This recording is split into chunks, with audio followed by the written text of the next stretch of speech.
Twarwanye intambara yari yoroshe aho twabarebaga, ariko icy'ingenzi nuko dutsinze.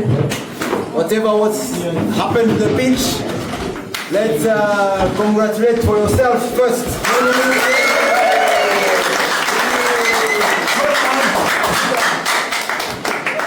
So abantu babino nabajije akanyenyeri kino kagenda gute.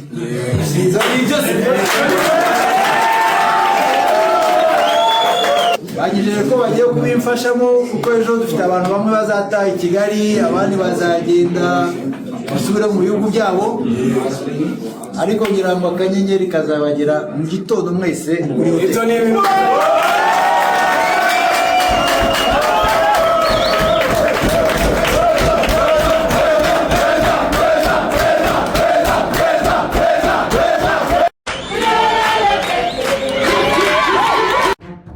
Wow, intsinzi ikomeye itaha mu Rwanda, intsinzi imeze neza cyane, nibyo kwishimirwa. Ibyishimo mu mujyi wa Kigali, ibyishimo kuri Orlando Stadium, ibyishimo ku bakunzi b'ikipe y'igihugu y'u Rwanda Amavubi, ibyishimo ku bakinnyi. Akazi gakomeye kuri Ntwari Fiacre, by'umwihariko akazi gakomeye kuri Mugisha Juilibert Barafinda ndetse na timu muri rusange. Akazi gakomeye kuri Adera, akazi gakomeye.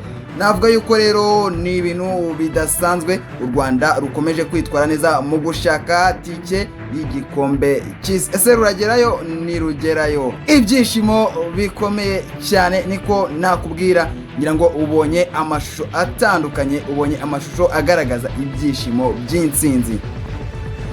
Ngira ngo nkuko ubyiboneye kuri ekara yawe, nkuko ubonye kuri screen yawe, ubonye umuyobozi Shema Fabrice wa Ferwafa abashimira, ubonye abemerera agahimbazamusyi mu gitondo karaba kageze kuri konte zabo, bakomeje gukora ibitangaza.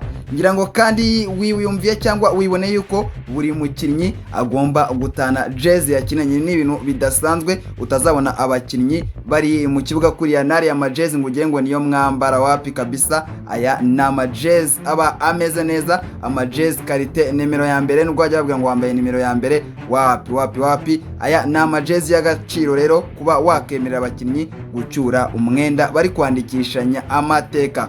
Reka rero tuanze twiganire ku mukino. Ese umukino uko wagenze weho wawubonye ute? Munyuriyemo mu gice cya mbere, ubusatizi bw'ikipe Amavubi bwa ubusatirizi bumeze neza, ari naho haje kuboneka igitego cya mbere gitsinzwe na Mugisha Juilibert. Ariko ikintu Adera akwiye kwigaho cyane, akwiye kwiga ku buryo bajya bakomeza niba defending gusa, ahubwo bagakomeza kurinda surface yabo, bagakomeza kandi no gusatira adversaire, kubera yuko mu gice cya kabiri niba wakurikiye umukino ni igice cyavunishijwemo umuzamu Fiacre Ntwari, ndetse n'akazi gakomeye cyane kuri Mutsinzi Ange Jimmy witwaye neza, umwe mu bafashije ikipe kuza kwegukana intsinzi kuri no mukino. Ariko twashimira ku ruhande ekipe yose, ariko abangaba ni abakinnyi by'umwihariko bakoze cyane. Niyo mugabo Claude wavunwe izuru nawe nitwamwirengagiza. Ushize ngira ngo mwumvishe induru yavugirijwe n'abanyeturukiya kubwo kuvuna Victor Osimhen, ariko nawe avuga yuko yaganiye na Victor Osimhen ibintu ari amahoro kandi atavunitse cyane.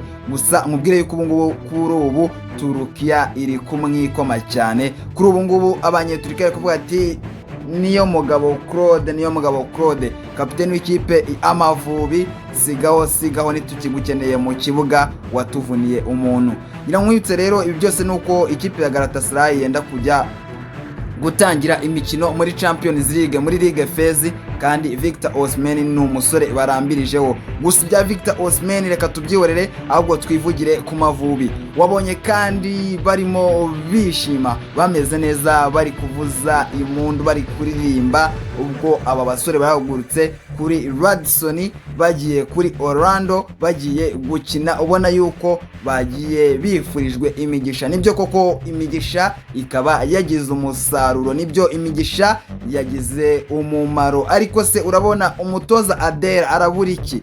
Umutoza Adera afite iki? Reka nabyo tujye tubiganiraho tunyuze muri comment. Ese ikipe yacu urabona izajya kugikina cyangwa biragoye? Tugifite Nigeria, tugifite South Africa, biragoye ayo makipe akiri imbogamizi.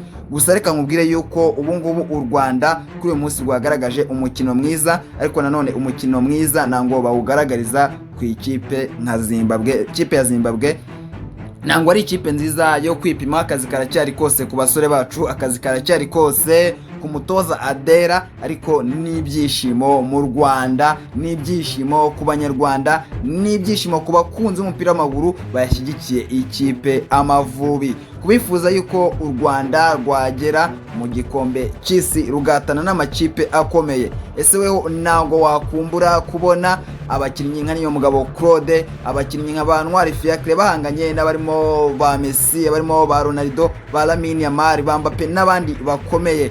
Ngayo nguko rero nkubwira yuko natwe twishimye iyi nsinzi itashye mu gihugu, natwe tuba tugomba kuba mwe mu bayishimira.